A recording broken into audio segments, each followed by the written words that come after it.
What's up? It's Brian Goulet here, gouletpens.com, doing the 51st Goulet Q&A.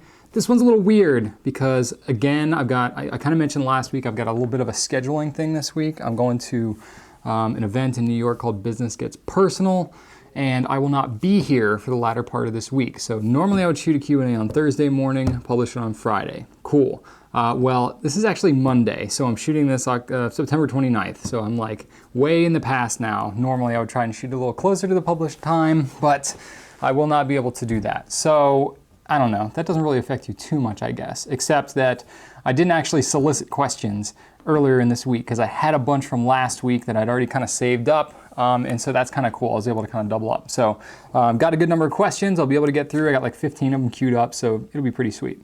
And I actually still had more questions kind of left over. So I apologize if I have not gotten to your questions. There's just more than I'm able to handle these days, and that's okay. I would rather be able to answer everybody's, but you know, c'est la vie. I can only do but so many Q&As. Otherwise I'd be doing like 5 hours a week. That'd be crazy. For some of you that would probably be pretty awesome though, but that would be a bit much for me. Okay, so let's see here. What has been going on in the last week? Well, really, it's been like the last 3 days since I did Q&A, so in like real world time. But, you know, right now in real world time, I have not gone to Business Gets Personal yet. For those of you who don't know what that is, it's an event going on in New York. It's a one-day event going on Thursday, October 2nd, which was the day before that this was published. So it's already happened by the time you're watching this. But anyway, it's with Seth Godin, Gary Vaynerchuk, and Dave Ramsey, three guys who've been extremely impactful for me and for my business, the way we do things around here. And so I am ecstatic that I'll get to listen to each of them give keynote speeches and get to meet them face to face and just thank them for the books they've written and the guidance they've given me, albeit indirectly. So it'll be pretty sweet just to kind of be there and to get to see them. So that's cool.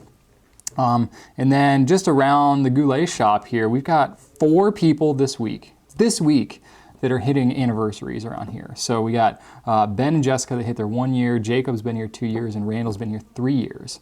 Randall was hired like right when we moved out of our garage. I think he was in our garage for 4, maybe 5 days before we moved into what is now part of our current space. So it's, you know, Randall goes back a bit. And Randall's actually, I think his wife was due yesterday or maybe today or something. So like they're expecting their first child. So that's incredibly exciting. So really cool to have somebody that's been, you know, a successful member on our team, has seen us grow a lot. And, you know, we were with Randall back when he was just like single bachelor dude. And then we saw him meet his wife and then they got pregnant and now they're about to have their baby. It's just, it's really a rewarding aspect of this business that I didn't really appreciate earlier on when we first started hiring people, but now that people are kind of starting to get to live their lives while being a part of our company, it's just really kind of cool to be able to kind of see that unfolding.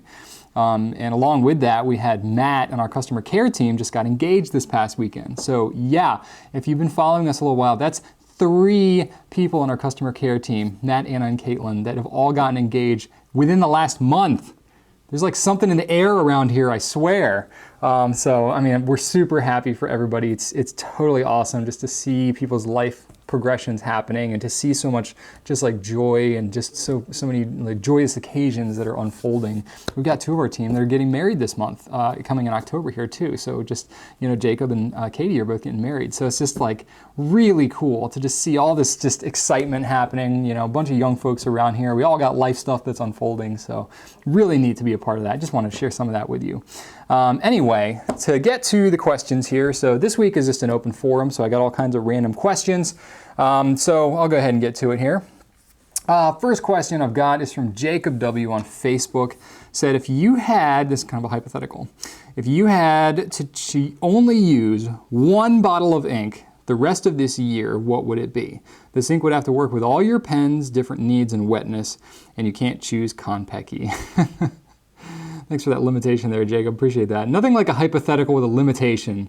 Let's see here. So, you know, obviously, if there was only 1 ink that I could choose, it would have to serve kind of all the different needs. So normally I wouldn't say that a permanent ink would be my go-to, you know, just because I don't have that many needs for permanent ink. But if you're restricting me to only 1 bottle and I have to use it for all my purposes, I would probably want that ability to have permanence. So I would choose something that has some permanence to it. And since you're not letting me choose Peki, and that's not permanent anyway, it would have to be Liberty's Elysium. I mean, come on.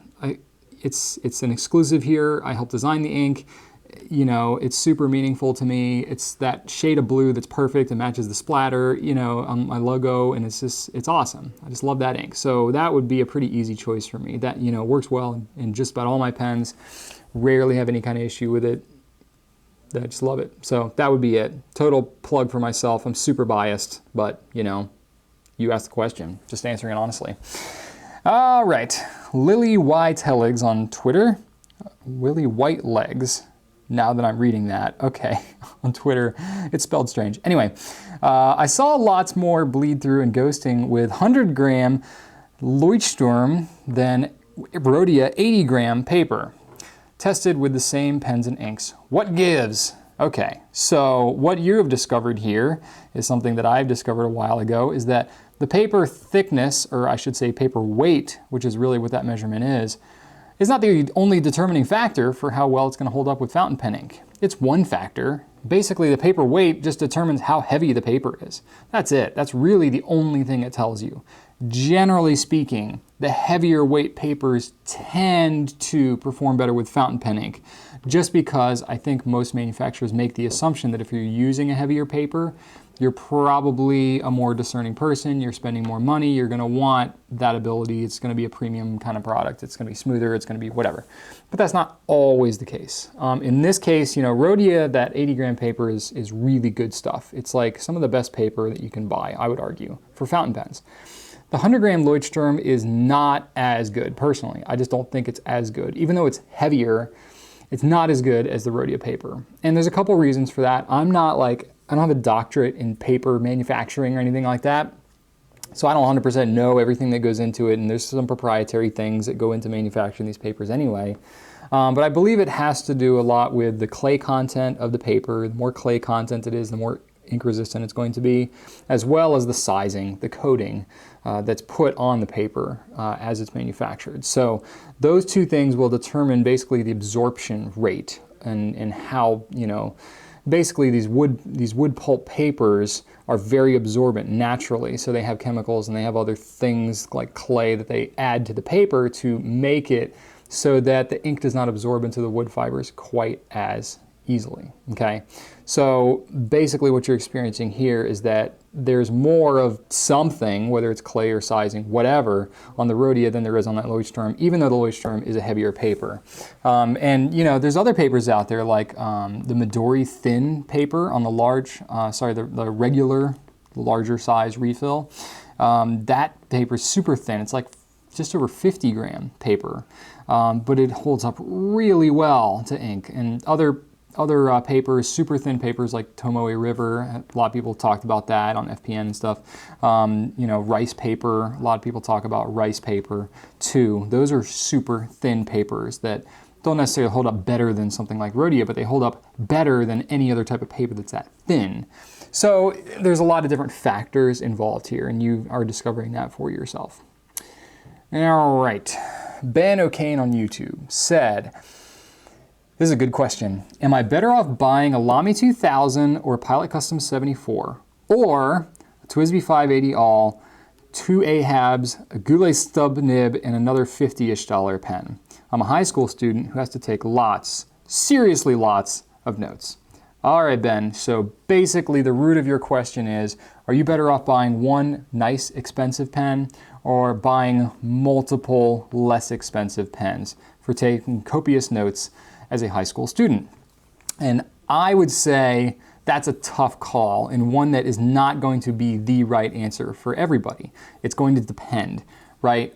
So I would say either way you're gonna win, because you're getting nice stuff either way. The stuff you've picked out here, you got good taste, you know, you're gonna be happy pretty much either route that you go. It's just a matter of what you want in your experience. Me personally, I would say, you know, the Lamy 2000 and Custom 74 are definitely pens that you will enjoy a lot for a long, long time. However, they're going to be a liability for you to carry in school. You know, they look really nice, and they are going to be targets to be stolen just saying, you know, if you end up dropping one in the parking lot or something, or throwing it in your backpack and not being like super careful with it, just the potential for it to get lost or damaged or stolen is much higher being in a school setting than it is in, say, a work setting or when you're writing journaling at home or whatever. There's just more liability for something to happen to those pens when you're carrying them around like that. So just that alone should be taken into consideration. You know, as far as taking lots of notes, definitely those pens will be very comfortable. They have higher ink capacity. Well, they don't have that much higher ink capacity. The TWSBI 580 has a good ink capacity, so does the Ahab. I would say the Ahab probably don't really plan to rely on that unless you have some element of control over the paper that you use, because the Ahab's a really wet pen, especially with that stub nib, and it's going to bleed pretty bad on cheap school paper, especially if you're writing on like test paper and stuff that you don't have a lot of control over how it, you know, what the paper is like. It's probably bad if it's being given to you at school. And so I would then stick more of the TWSBI route and go with an extra fine nib on your TWSBI, so that you can have more success on a variety of papers. If you wanted to, yeah, let's see here. Yeah, I'm kind of bouncing all over the place. I put some notes here, but I would say, you know, given the fact that you're a student, you got a lot of years ahead of you in your fountain pen using career, if you will. You've got time to get the nicer pens. I wouldn't go all in and get like a really expensive pen, because then if something happens to that pen, it's going to be tragic. And it's going to maybe even turn you off from wanting to use fountain pens in the future. And that would really be unfortunate. You know, when I first got into fountain pens, it was, you know, I was, you know, out of school and everything. And it was a while before I bought an expensive pen, you know, which I would consider an expensive pen being something with a gold nib, basically. And so it was a while. Pilot Custom 74 was my first gold nib pen, and it was almost 2 years into my fountain pen experience before I bought that pen. And that wasn't purely a financial thing. It was part of it, but you know, I had a mortgage and a baby and all that other stuff to take into consideration. But you know, for me, I just found that my experience was really good with a lot of steel nib pens. I don't have anything against steel nib pens, honestly. Gold nibs are just a little bit different, maybe, if at all. So, you know, I would say probably the route that I would recommend for you would be going the route of that 580 with maybe the Ahabs, depending on how you want to use them. And then another $50-ish pen, there's a lot of different options for you, good golly. You could continue going the route of TWSBI, get either a mini or a classic. Those are right in that price range, or even a VAC 700. You know, those are 65, but you know, you can maybe get one Ahab and get that. You know, you could go with a Monteverde. You know, the Intima is nice. The Impressa is really cool too. So you got a lot of options, you know, in that price range. You can definitely, you know, you could go a couple of Pilot Metropolitans, wouldn't be a bad idea, personally. I would probably get, maybe instead of two Ahabs, get one Ahab and one Pilot Metropolitan, honestly.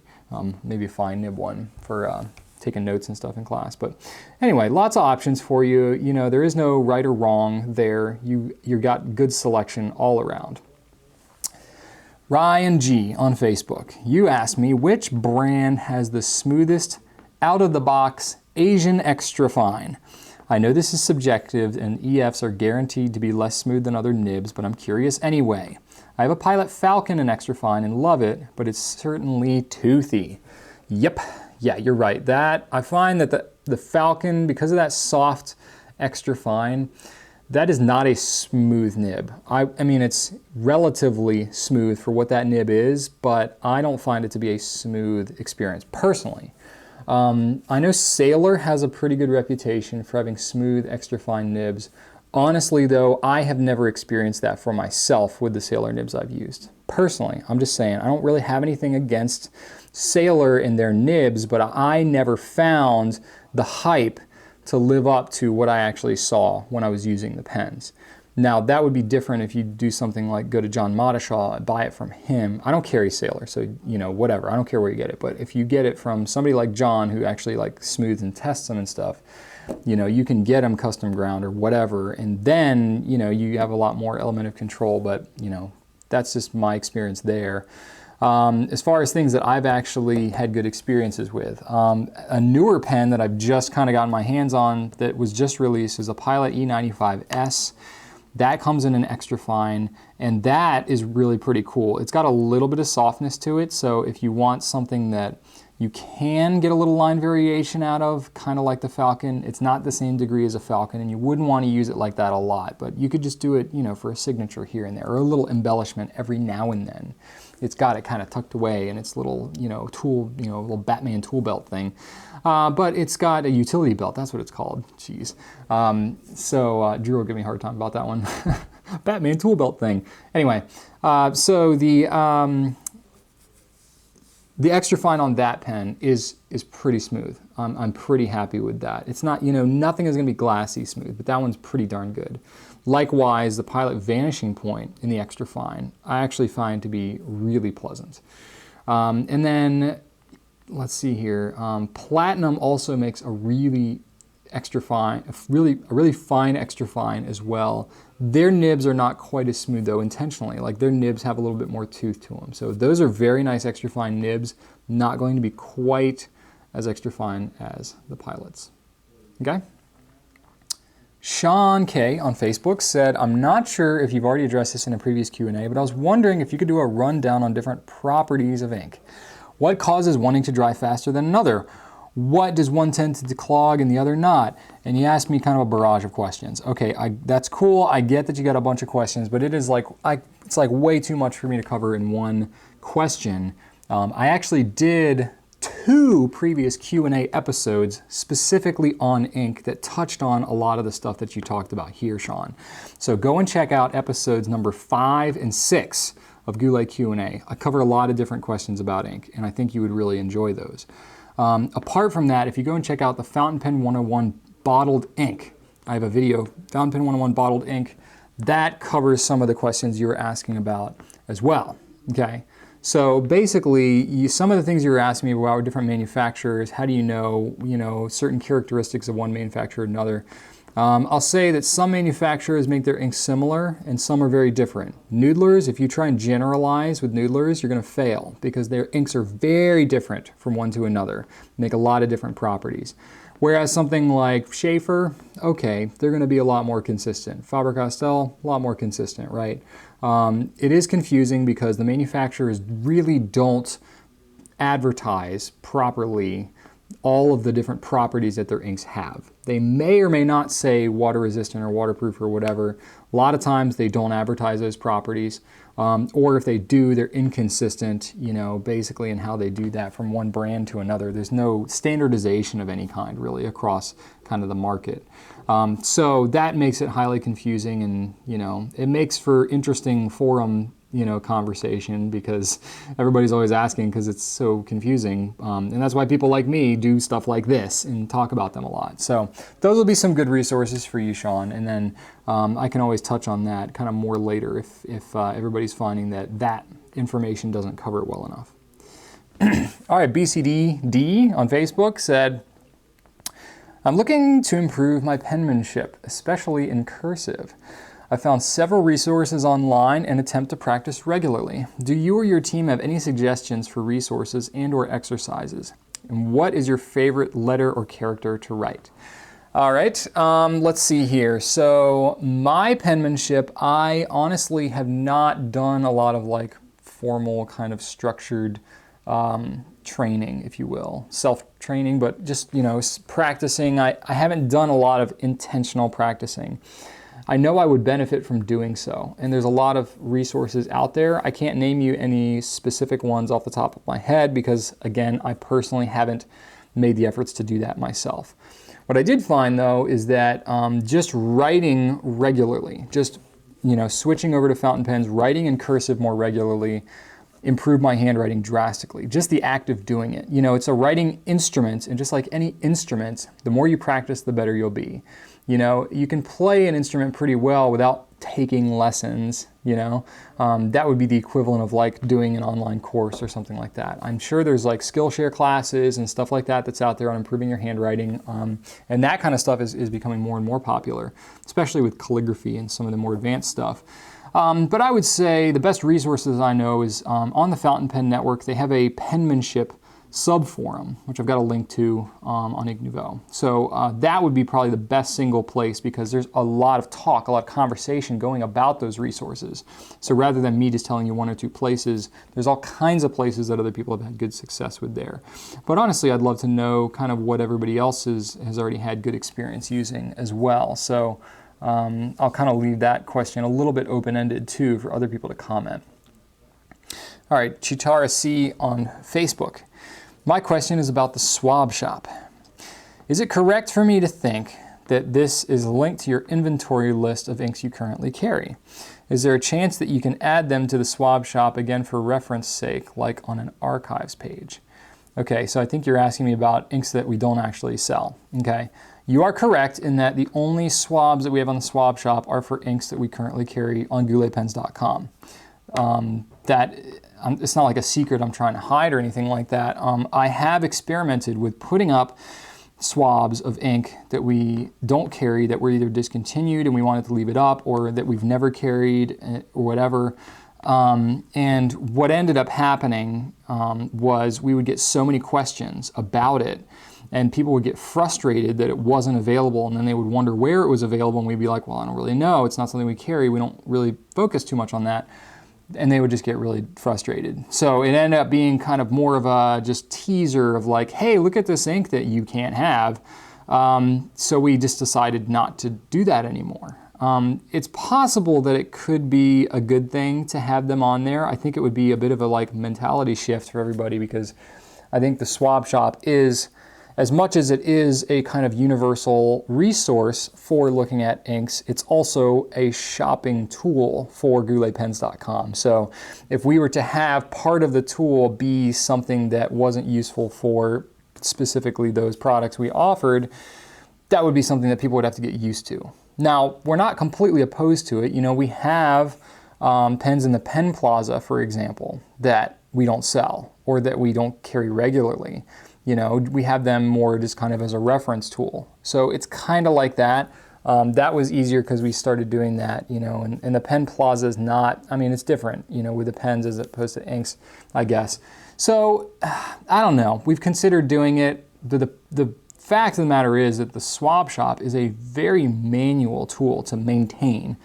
You know, Rachel, my wife, custom built that whole thing. So it wouldn't exist without her. And to maintain it is a lot of work, you know. If you look at the swab shop by color, you know, view by color, she personally arranges all of that. It's not just a drag and drop thing, you know. Maybe we could look into like having a developer custom build some tool that's easier to kind of maintain the thing, and then maybe we'd have more options. But basically she has to manually code all of that stuff into a table and all that. I don't know. That stuff gets a little bit over my head technically. That's why she's so great doing that stuff. But you know, basically it would require a lot of extra work for us to put that kind of stuff in there. And because we were getting so many confused customers and so much frustration out of putting those things in there, we just said, look, this is ending up being more effort than it's worth. So we haven't done it. We could always revisit it. I'd be open to that idea, but we wouldn't do it unless I could find a good way to like display and have people really understand that, hey, this is for reference purpose only. It's not, you know, don't email us 50 questions asking where this ink is. You know, I don't know how I would properly display that, but I'll keep my mind kind of cranking on that and see if that might be something we could do in the future. I don't know. All right, Charles C on Facebook asked, why are there so few green pens in the $35 to $75 range, yet so many great inks? I found a few, but they seem either over-the-top whimsical or a several-year-old limited edition. Well, I agree with you. Yeah, I mean, $35 to $75 range, that's a little bit of a specific price range. You know, there's a fair number of pens in that price range in general. But as far as to why there aren't a lot of green ones, that one's tough. You know, green is just an interesting color for pens. You would think that green pens would be pretty popular, but they're really not.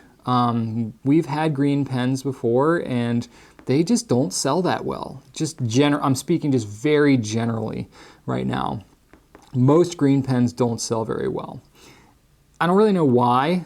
honestly, I can't tell you. I don't really have a lot of green pens personally in my own collection. Part of that's because there's not a lot available, and other times it's because if there is a green pen available, there's usually a blue or something else available that I will naturally gravitate towards a little bit more. So it's just that kind of thing, you know. I don't really understand why it's not as popular, but you would think that it would be, but it's not. You know, and so when manufacturers come out with, you know, 3 or 5 colors of a given pen, the green one doesn't sell that well, so they stop carrying the green. Bam, not available anymore. You know, it's just, that's how it is. So that's about all I have to say about that. So I'm sorry, Charles, you'll just have to keep on the hunt. All right, Brandon M on Facebook. What is your all-time favorite pen? Maybe not one you use a lot, but one you always love using.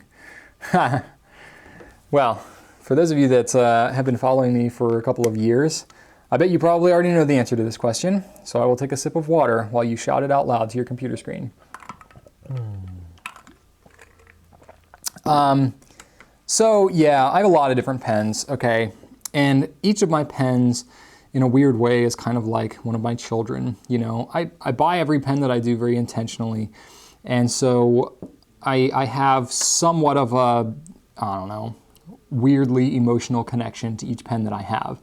And, you know, I have a lot of pens here kind of for reference reasons as well, you know, because we do a lot with pens around here, obviously. So I have like all of the old TWSBI 540s. I have a whole collection of Lamy Safaris and All-Stars and stuff like that. I like to whip them out for references when a new color comes out, and I show the old, you know, that kind of stuff.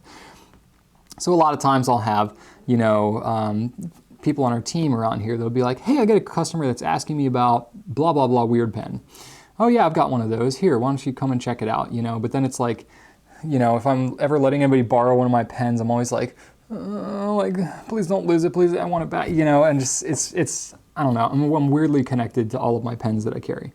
And so to kind of go back on track with the question there, I really can't say like this one pen is my absolute favorite, hands down, I would always choose this over other pens. You know, I have a lot of different pens and I would choose a lot of them over a lot of other ones. Yeah, I don't know what I'm trying to say, but basically if you really like put me in a corner and said, Brian, one pen, that's it, no other choice, you know, it would have to be my Custom 74, you know, my blue Custom 74 with a medium nib. More, you know, I love the way the pen writes. I really do. I have a lot of other pens, but I still love the way that pen writes. But even still beyond that, at this point, you know, I've had that pen for 3 years now. It was my first gold nib pen. It kind of like opened my eyes a little bit to, you know, how kind of springy gold nib pens can be, and really just, I love the way the pen writes for me personally. Other people, it's just not the right pen for them, and that's okay. You know, I personally just love that pen, so it's the one that I've gravitated to a lot. And because of that, you know, I still always I have it inked up in my case right now, and I still use it, you know, all the time. I got Diamine Midnight in there right now. I don't know why I'm using Midnight, but I'm just thought I felt like using it. But anyway, so yeah, that it's got history now, you know. I've got history with that specific pen, and I've been using it for a couple of years. And because it's kind of a softer nib, I have a very heavy hand when I write, so it's a medium nib, but it writes a little bit wetter than most other Pilot mediums, so it's kind of like fit my likeness, you know what I mean? So it's you know, I just love it, just love it. That would be my answer. All right, Aaron D on Facebook. Hello, Brian. Thanks for doing Q&A. You're welcome. It's been very helpful and nice to listen to your feedback on people's questions. Well, very cool. I own 2 TWSBIs, a 580 and a VAC 700. The medium nib on my 580 does not match the line width on the VAC 700 medium nib. Is this a TWSBI thing? Okay, so yeah, nib sizes from one manufacturer to another can differ, but from one model to another can differ. You know, certain pens like Monteverde, right, and Edison, for example, they'll use a lot of the same, you know, nib sizes, whatever, on a lot of different models. So a lot of the, you know, if you're like Edison, for example, you know, if you're shopping for the Hudson, the Premier, the Collier, you know, they're all going to write exactly the same because it's the exact same nib feed unit that's used on those different pens.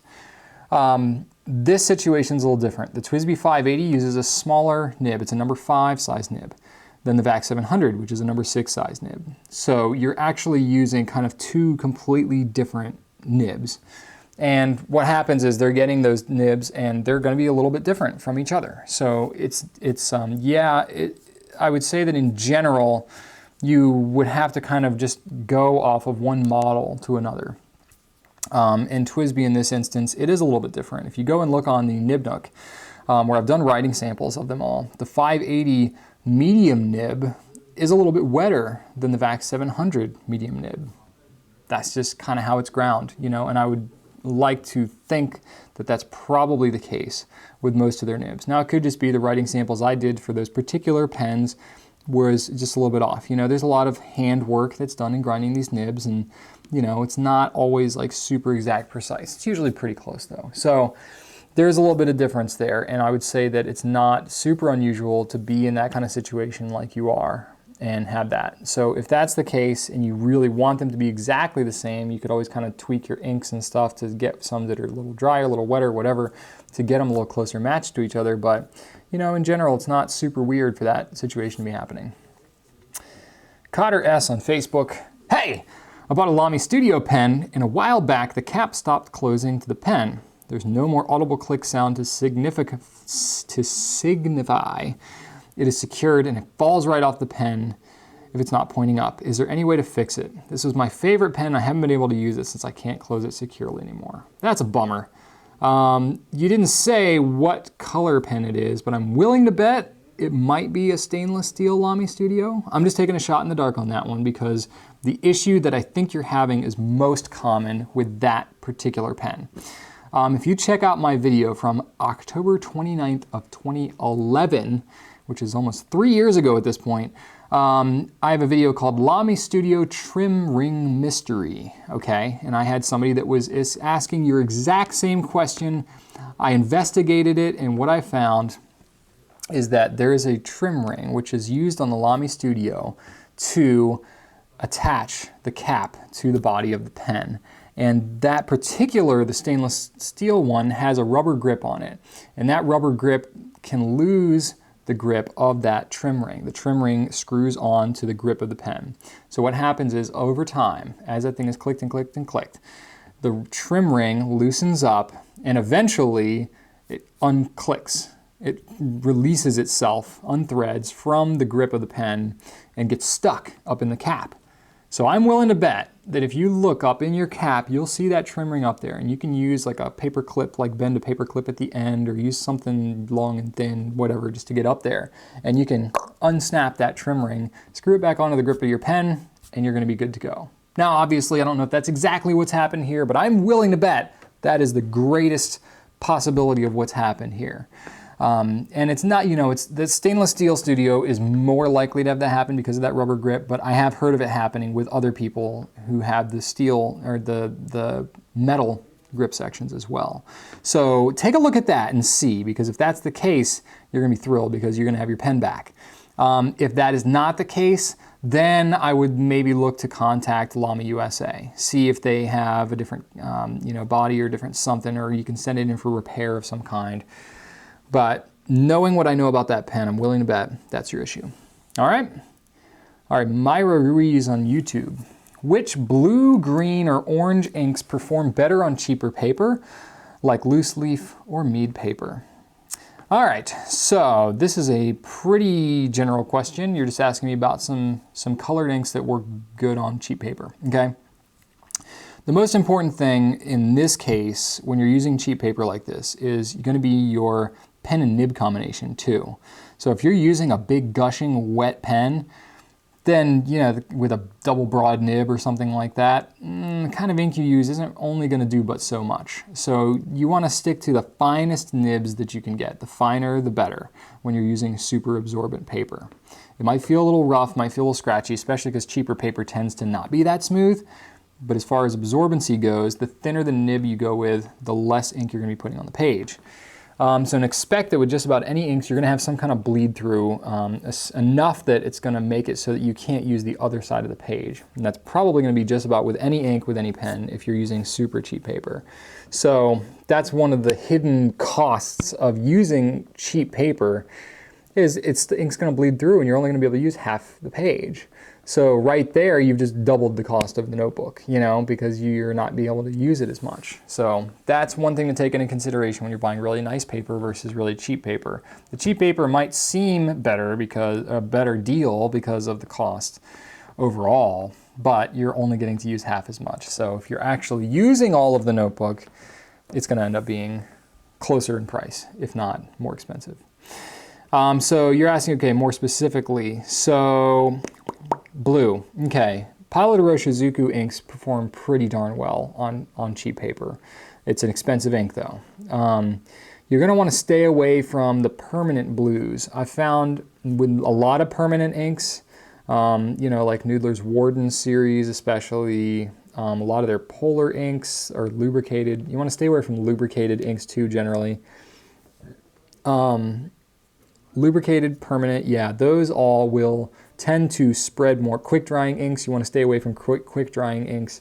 Those absorb a lot into the paper, and with cheap paper, it just, blah, it's like bleeding city, you know, going on. So the less saturated the color is too, generally, the better it tends to perform. That's a super generalization, but what happens is the more dye is very dry, the more dye that's put into ink, water, the more lubricant they need to add to counteract that dry dye. More lubricant means more flow, more bleed into the paper, feathering, blah, blah, blah, blah, blah. So the less saturated the ink color, generally speaking, the better performance you could have on cheaper paper. And that's such a super generalization. As far as other specific blues, I don't have any off the top of my head, but you know, obviously post in the comments if you know of any that you've had good experience with. Green, it's gonna be some of the kind of same general rules as the blues, lesser saturated colors, stay away from lubricated and permanents. There's no specific like blue or green inks, or orange for that matter, which is your next color, that are made for performing well on cheap paper. So it's like you have to just kind of experiment to see what does well. So that's why I don't have like a lot of specific ones, because I haven't done a lot of testing on these cheap papers and these specific colors. Orange is going to be the same kind of general rule as the blues and the greens. I've had good experience with most oranges. I don't find that most oranges are terrible on cheap paper, except that it's going to really flatten out the color a lot, and it might kind of muddy it up, make it look a little more orange-brown than a bright orange. But that's just what you're going to get with cheaper paper. Sorry I don't have like a lot of good specific inks to name you there, but that's the best I can do for right now. All right, Michael C. on InkNouveau. At what point should I refill my Pilot Metropolitan? I paraphrase your question a little bit, Michael. Hope you don't mind. I can usually tell a page or two before the pen runs out of ink that it's running low. I usually just apply a bit more pressure and continue writing until it's completely out of ink. Is this okay, or should I refill before it's completely out? Okay, so this is tough with pens like the Metropolitan where you really can't see the ink level. I totally get where you're coming from. I do the same thing. One thing that you can do with that specific pen, you could get a Pilot Con 50 converter, which is clear and it allows you to see your ink level. That's just a little aside that you can have there. Doesn't really help your issue too much. But basically, you're asking me, should you press harder when you start to run out of ink to get more ink out of there? If you're doing that a lot, I don't know exactly how much pressure you're using. It might not be that much, it might be a lot, I don't know. But if you're using a decent amount of pressure to try to force that ink out, eventually you're gonna spread those tines on the nib too much, and it's going to start to write even wetter, even broader. I'm not going to say it's going to ruin your nib. I mean, you certainly can ruin your nib, but just over time, and probably not that long of a period of time, you know, depending on how much you're using the pen, it's going to write noticeably broader and wetter than when you first got it. So generally speaking, it's not good to flex that out too much unless you have a really good reason, and you're prepared for kind of risk, I guess, of the writing broader. So basically, you need to learn the pen, you know, and using that one pen for a regular basis will kind of help, because you'll get to know about how long you can go with kind of your normal writing. Assuming you're writing somewhat consistently week to week, you can get an idea for how long you can go in between fillings. And then maybe you can come up with some kind of like a little ritual, if you will, for filling it on a regular basis. And then you don't have to kind of run into this like running on fumes kind of situation. So, you know, generally speaking, unless you're writing a lot, filling a pen once a week is usually okay. If you have really absorbent paper, or if you're taking a lot of notes, or the pen writes really wet, or there could be a lot of reasons why you do more than that, but maybe it could be twice a week, maybe whatever. But you could just have kind of a ritual of like, you know, if you're going to class, if you're in school and you're going to class for the week and you know you're going to need your pen, so like ink up your pen, clean it out, whatever, on Sunday night. That way you're ready to go Monday, fresh pen. Maybe if you need to do a refill on Wednesday or something like that, you could incorporate that into your ritual as well. I personally kind of recommend, especially if you're using one color continuously, to have a more kind of ritualized aspect to refilling your pen, as opposed to kind of running on fumes and then, you know, pressing on hard on the nib and then kind of running out mid-sentence and then switching pens or refilling at that time or whatever. Now that said, that's what I recommend, but me personally, I don't really do that. My life is not regular enough to where I'm able to really do that. I change my ink colors all the time. I have all these different pens. So my approach has become, I'm going to carry like 7 different pens, and if one starts to run out of ink, I just put it away, grab another one, just have a backup pen, and I do that. And honestly, sometimes I'm carrying like 4 pens, and it's like, ah, crap, this one's out, but you know, and I need to, you know, clean it out and all that stuff. So, you know, I'm not the most like religious about filling and cleaning my pens as much as I recommend other people do it. And, you know, so it's totally okay if you don't do that. This is just kind of what might help you if you are kind of doing that. Me personally, I just carry a bunch of different pens. I carry a couple of small vials of ink that I can use to refill as well, especially for the pens. You know, I have certain pens that I use regularly, you know, one type of ink. Custom 74 is like that. It's rare that I actually change colors in the pen. I'll do like 10 fillings on a single color just because to clean out that Con 70 converter is kind of a pain.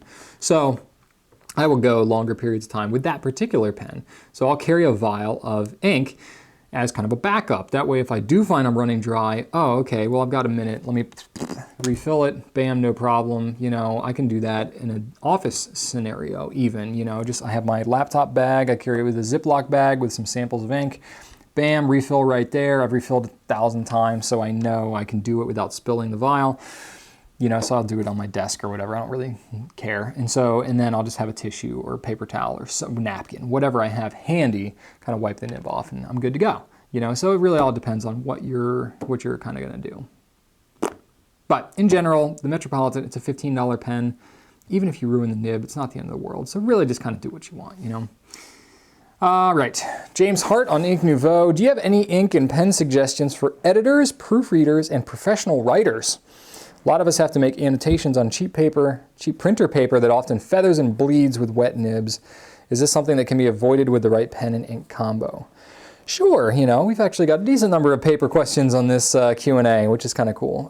So yeah, it's, you know, paper is just one of those things. You never know what you're going to get. So again, you got to go with finer nibs. And then there's certain inks out there like Noodler's X Feather, Heart of Darkness, Noodler's Black. Those are all black inks, so I don't know how much editing you like to do in black, but those all really kind of hold their own on cheaper paper. So that's kind of a go-to that I recommend.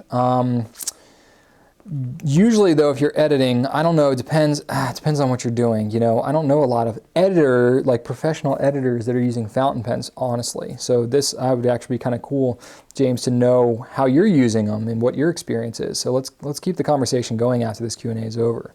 But I do talk to a fair number of teachers, okay, and they like to do reds and greens and stuff like that. Schaefer Red and Noodler's Nikita are two kind of popular reds that are used for correction, editing, that kind of stuff for fountain pens on cheaper paper. So those would be kind of my go-to recommendations as well. Other people might like to do green or purple or whatever, and then you're kind of into, you know, going to what I was talking about with like blues and oranges and stuff like that, like going with something that's not a permanent ink, something that is maybe a little lighter in color that won't bleed quite as much, maybe. And then just as far as like things you should avoid, like you said, wet pens, but anything with a really broad nib. You want to avoid stub nibs, flex nibs. Those all put a lot of ink down on the page, so you want to avoid using those if you can. And the last questions for this week is another one from Lily Whitelegs, which I can say properly now because I know how to read, from Twitter. Says, my 7-year-old wants to know how to wash ink off his little fingers. He used lots of soap and H2O, and we ended up with a bubble flood. I really just wanted to include this question because I have run in this situation myself. My son is 4, so he's a little less aware of his surroundings than your son probably is at 7. My son is getting very independent and is really good at washing his own hands and, you know, getting himself dressed in the morning and stuff, which, by the way, is like super rewarding when you get to that level in parenting when your kids can actually start to do some stuff for themselves. I still have to prompt him a lot and guide him in the process. My son is a super dawdler, and that's how I was as a kid. I know you may not know what that word is, but basically just lollygags around, and you know, it would take him 45 minutes to put on his pajamas if I let him actually take that long, just because he gets so distracted with his Legos and, you know, rearranging various things and throwing stuffed animals and building his pillows into a leaf pile that he jumps in, and yeah, you name it. The imagination of a 4-year-old is fascinating, but anyway, where was I going with all this? So yeah, he's learning to wash his own hands and stuff like that. And I don't know, in our bathroom we have, you know, like a little, you know, regular soap container that has like a monkey on it and stuff like that, that was like for decor purposes, that has just like regular soap in it. And then we also bought some like foaming soap because that's a little easier for him to press and use. So we bought that, but he's got both soap dispensers in the bathroom. And so every now and then I'll need to like go and do something while he's kind of finishing up going to the bathroom, whatever. So I'll kind of leave him alone for a minute. And this one time I did that, and he thought it was really entertaining to like mix up the soaps, right? So he's sitting here like pumping the regular soap and then pumping the foam soap and then just going back and forth until he's got like handful of soap with it like dripping down his arm and everything, and just like soap coming everywhere. So it wasn't really a bubble flood kind of situation, but it was literally just like, you know, half a container of soap like in his hands and on his arm. It took me like 5 minutes just to like wash his hands enough to get all that soap off there. Oh, it was fun. Kids are awesome. But yeah, so anyway, back to your question. I have to redirect myself back to the question a lot, don't I? Anyway, so, okay, what can you use to get ink off the little fingers? You know, I don't have a lot of firsthand experience with fountain pen ink in kids' fingers because my kids are still young enough where it's not really appropriate for them to use fountain pens regularly. My son's just learning like how to write letters and stuff like that. My daughter's 2, so no way. But you know, basically, I wouldn't go with anything too crazy. What I've had good success with a variety of inks, if hand soap won't do it, using shampoo actually works pretty well. And then using hand sanitizer as well, like an alcohol-based hand sanitizer, that actually removes a surprisingly versatile number of inks. So those two things are like definitely safe for kids to use on their hands and wash, and may get some of the inks that soap won't get. Beyond that, there's a couple of other products. You know, Amadex is one that's pretty safe. It's kind of expensive for that purpose and is really meant for getting stains out of clothes, made more so than getting it off fingers. And then there's a couple other products like what InkNix I think is one, and Reduran is another one. I haven't used them personally, but I've heard good things about them, removing stuff from your fingers, but I believe they're fairly harsh, so I would be a little cautious about using them on little kid hands. So I would say just get it as clean as you can with the safe stuff, and then just kind of let it be, you know? The kids are just gonna have inky fingers. It's not gonna last that long, you know? Even when I've gotten some of the, you know, most permanent, whatever, inks on my fingers, it might last a day or two, you know, just with regular hand washing and stuff. Eventually it's gonna come off, so nothing to sweat too much. All right, so that's all the questions I have for this week. I am kind of picking up on this little notion, okay? So as I'm getting to the end of the videos, you know, Gary Vaynerchuk has been doing, you know, I'm gonna be seeing him in New York here in just a little bit. He does a lot of videos and stuff. He did Wine Library, wrote the book Crush It, which is where I got the inspiration to do my videos in the first place. So I owe him huge props for that. But basically, he started doing a Q&A type thing for him. And he's on like episode 23 or something like that. He's pounding them out. He does fewer questions and whatnot. But anyway, much less technical answers. But he does this thing called Question of the Day at the end of his things. And basically it's just to help generate conversation. It's usually not related at all to what he's talking about. It's just kind of a general question. What's your favorite restaurant? You know, who's your favorite sports team? Whatever, that kind of thing. So I got a random question for you. I'm gonna call it Question of the Week because I'm doing Q&A once a week, so Question of the Week seems appropriate. So QOTW, right? So Question of the Week for this week is actually going to be pertinent to some of the discussion I've had in the Q&A here today. What resources or methods have you found so far to help you in improving your handwriting? Specifically, I'd like to know cursive and calligraphy because I get asked this question a lot and I recognize that there is a huge opportunity for me being in the position that I am to help share some of this knowledge and education with you. I just personally haven't put in the work yet to know what the best resources are. I'll just be completely honest. You know, I got 2 young kids, trying to run a business, trying to take care of a lot of different things, shooting video, you know, I just can't do it all. And this whole like handwriting thing, improving your handwriting, it's something that I've recognized for years has been a huge opportunity for me to improve my own handwriting and also kind of like better educate people about how to improve their handwriting because that is an extremely rewarding aspect of using fountain pens, is improving your handwriting. I just haven't been able to get there yet. So I would love to kind of solicit your feedback. You know, post in the comments on YouTube, on InkNouveau, Facebook, anywhere you can where you're seeing this video, and let me know what resources you've found to help you the most, or maybe what methods of practicing that have been the most effective for you. So I'm gonna leave you with that this week. Next week is gonna be another open forum, so you can just leave comments, questions, whatever, in the comments on InkNouveau, on YouTube, Twitter, Facebook.